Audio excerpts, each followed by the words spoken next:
The topic today is about autism, and that is a very scary diagnosis for all parents.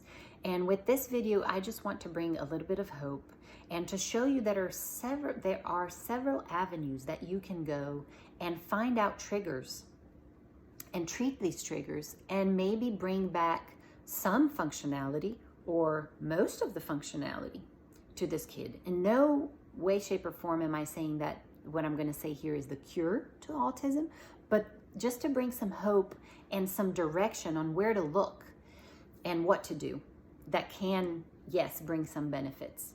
So first of all, let's understand that autism is not a problem in the brain. It is a systemic problem with manifestations in the brain.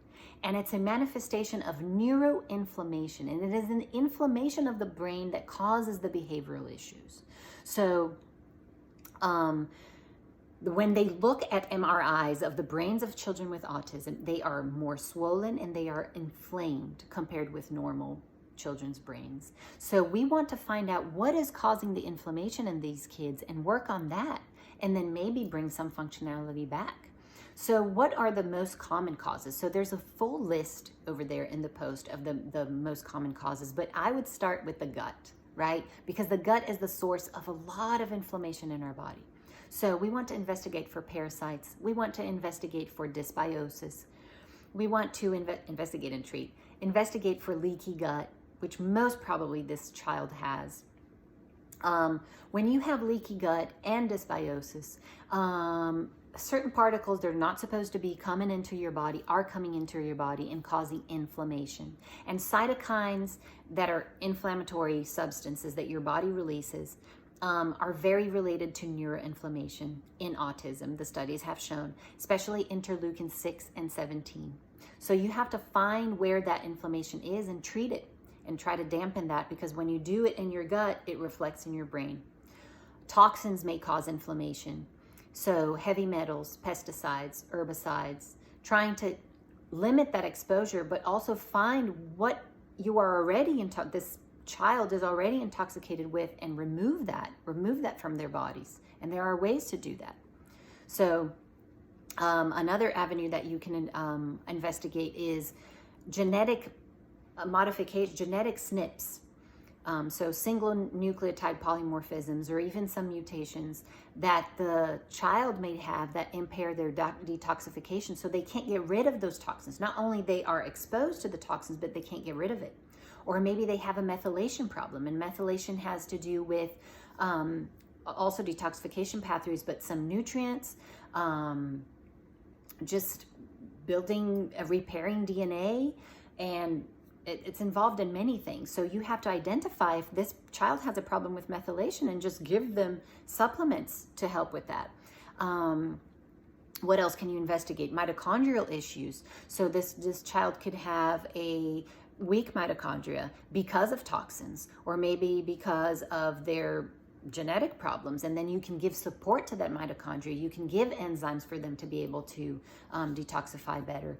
And also they have shown that children that have autism have less digestive enzymes. So if you're not digesting properly, a lot of undigested food is just extra in your gut, and who loves that is the bacteria, and so they start growing out of proportion, and that leads to dysbiosis. Do you see how everything is connected?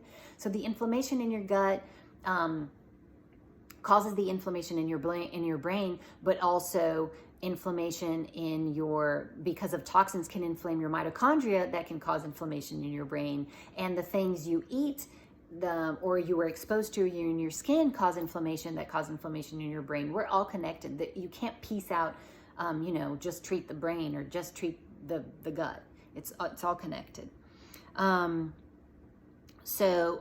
thing that I forgot to say is that if we look at the prevalence of autism in the 60s and the 70s, it was 1 kid in 5,000 kids.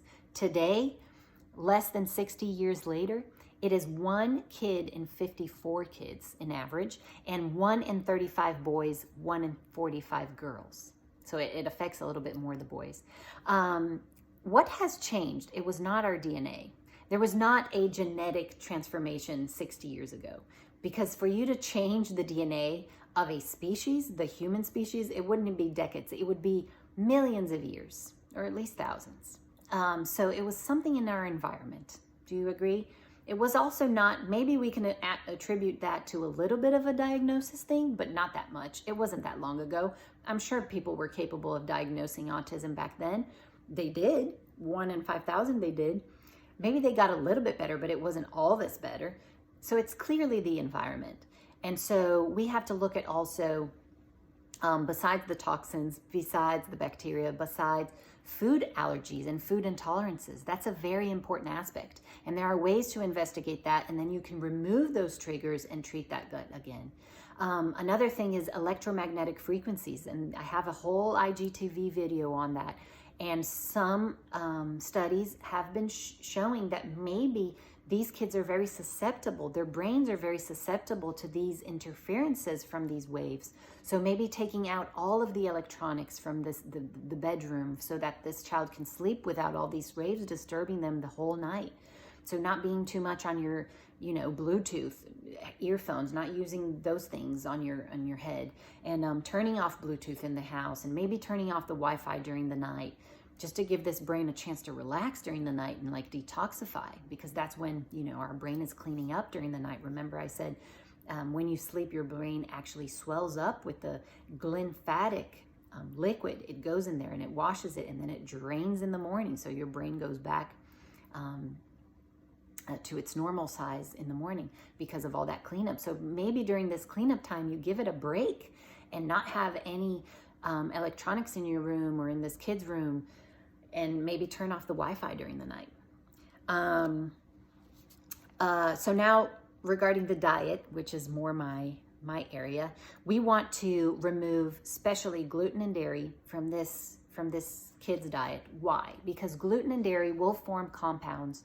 The gut bacteria will metabolize that, and you will form opioids, which are gluteomorphins and caseomorphins, and they have opioid effects in the brain. And you will know that when you try to remove these foods from these kids, there will be trouble because they are addicted. And so these opioids interfere with the brain, and you don't want stuff interfering more with the brain of this child. So remove gluten and dairy. And another reason to remove gluten and dairy is the inflammation it causes in the gut, especially the gluten, because the gluten causes a temporary leaky gut in everybody. In a person that has already leaky gut, you're just adding gasoline to the fire.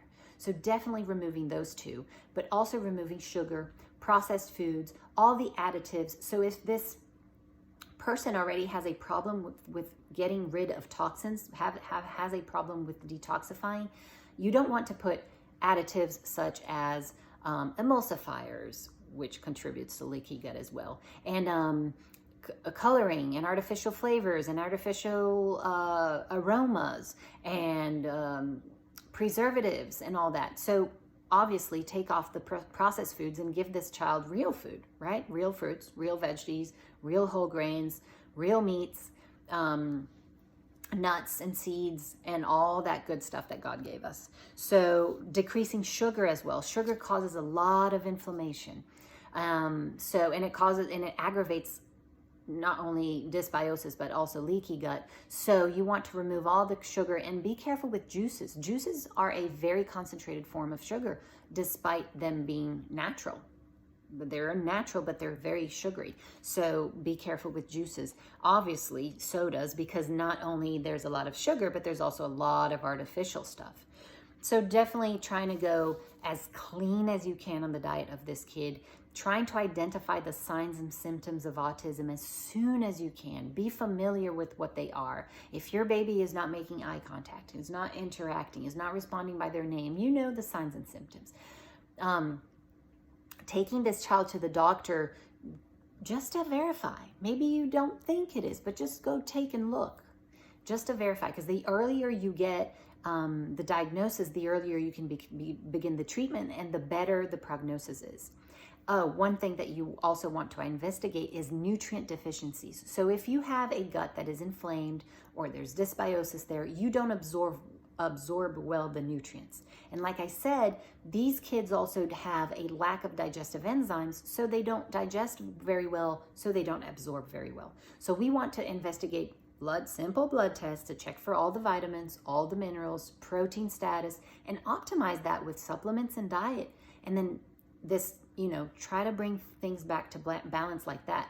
So this is the information that I had for you today, that there is certain triggers that are the most common ones, that you can look at the post as well to see other ones. For example, one that comes to mind here that is very interesting and very sad, because you can't really do much about this, is the mother being exposed to childhood abuse herself. Epigenetically, and if you don't know what epigenetics is, I have an IGTV video on that, but it's little modifications on top of the genes. It doesn't modify your DNA. It just turns on and turns off certain genes. So you pass on that to the child. And that child maybe is not as resilient to stress, and stress causes inflammation. Another thing that is very interesting that they have shown is that when mom takes a lot of antibiotics during pregnancy, she modifies the microbiome of this child, and then this child already is born with a propensity to have dysbiosis and leaky gut because of that. And in susceptible individuals, that could lead to autism. So there are many avenues that can be investigated: toxins, mitochondrial function, DNA methylation capabilities, genetic modifications for detoxification enzymes, dysbiosis, everything in your gut, dysbiosis, leaky gut, food intolerances, food allergies, and all that, nutrient deficiencies. So now you have a game plan. And if you have any questions, let me know.